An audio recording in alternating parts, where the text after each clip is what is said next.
Yes, hello. I'm going to present myself and in the same time illustrate the position I'm talking from and from which I will focus on a specific topic that is the return of political economy.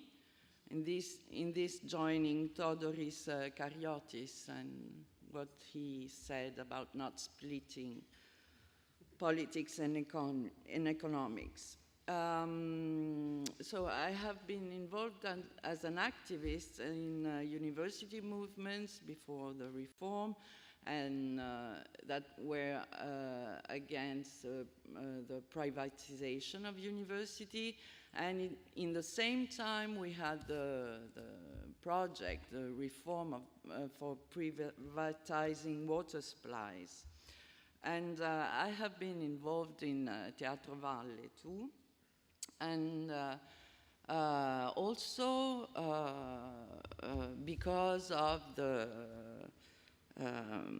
of my teaching political philosophy. And this is a first point about practices in exchanges among immaterial skills, competences, because being there in the struggles, in exchanging knowledge, was a double-sided interaction, because it was a matter of fixing some names while the action was going on. For instance, just as an example, the change from the word commons to commoning. We fixed that commons, it's not a reified resource or a positive codification of goods, but it comes out from action. Occupation can be one, but there are many actions that are concerned. And the other side of the interaction was updating tools for action. And so I will focus on the return of political economy. Sylvia said that in the very last part of the Teatro Valle period of occupation, the focus was on economy. And the first thing that was at work was that it was not a matter of wage, of finding right wages for the people working inside the theater, but it was more something having to do with income, that is something different from the measuring of time, activities, and amount of money for an amount of money. Now, income, this is the English word. In Italian, it's reddito, that has inside the idea of restitution, and we worked it out as a dynamical circle in reenacting, regenerating subjects and activities that were at stake in that space. The second point, and this comes up after the Teatro Valle, is taking reproduction rather than production as a paradigm for a new political economy. Luigi said something about it. Reproduction is not, has not to be intended in a splitted way between physical reproduction and social reproduction, as the classical thought proposed. We are in other time, so we could think about reproduction as regenerating, and the struggle for the commons are actions of regenerating spaces, subjects, and so on. So in this sense, economics has a new signification. It's no more the realm of quantities and values as quantitative measures, And where the paradigm in this old sense is the monetary exchange or commodities for money, for an amount of money, but it's rather a relational realm where exchange is more a relation than a commercial exchange.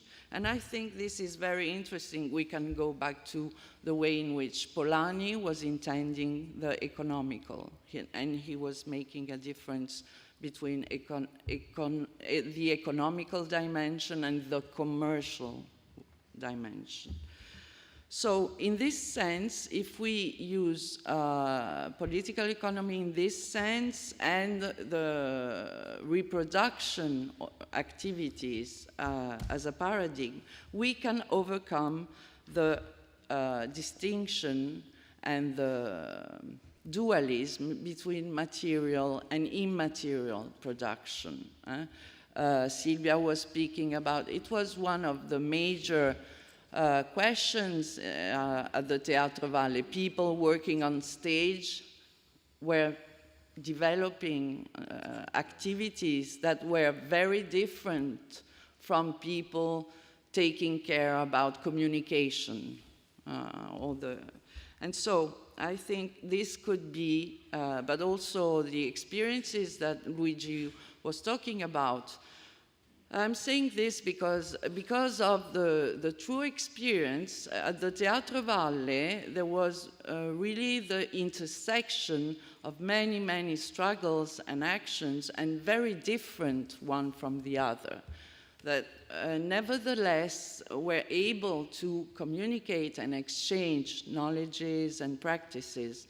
As an example, Val di Susa, the struggles against the fast train track on a northern valley, and Ilva, the plant, the huge plant for siderurgic plant in the south of Italy, found a way to be there in a sort of political networking.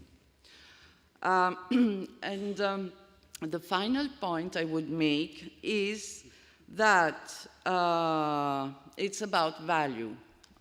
What have we to think about value if we think it in this new political economy dimension? In Italy, a large part of the debate underscored how debt is also a matter of guilt. And speaking of this here is quite significant. We know that it was not only a matter of quantities and unbalances, for the Greek debt. It was also a political but also moral judgment that was made from Europe to Greece, on Greek citizens.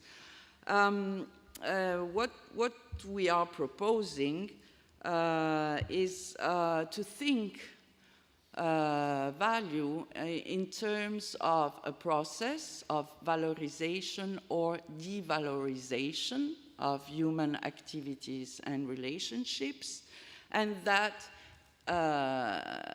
this valorization could be represented as a line, as a moving line, through struggles and capitalist development. These lines identifies or excludes subjects, relations, and exchanges. And this line of value is also responsible for the classification, the new classifications of what is considered simple labor, necessary labor, and qualified or unqualified labor. That is both a moral, political classification and also a monetary classification. And for simple labor, you have very low wages or no wages at all. So, finally, I think going back to political economy is also a strategic move, because neoliberalism claims to be unideological, to be for free acting of subjects. In fact, it is definitely normative. It describes what the normal subject is, homo economicus and so on. And I think if we reconsider political economy as a field where we have to describe again and have new tools for analysis, we can build a counter-narrative. Thank you.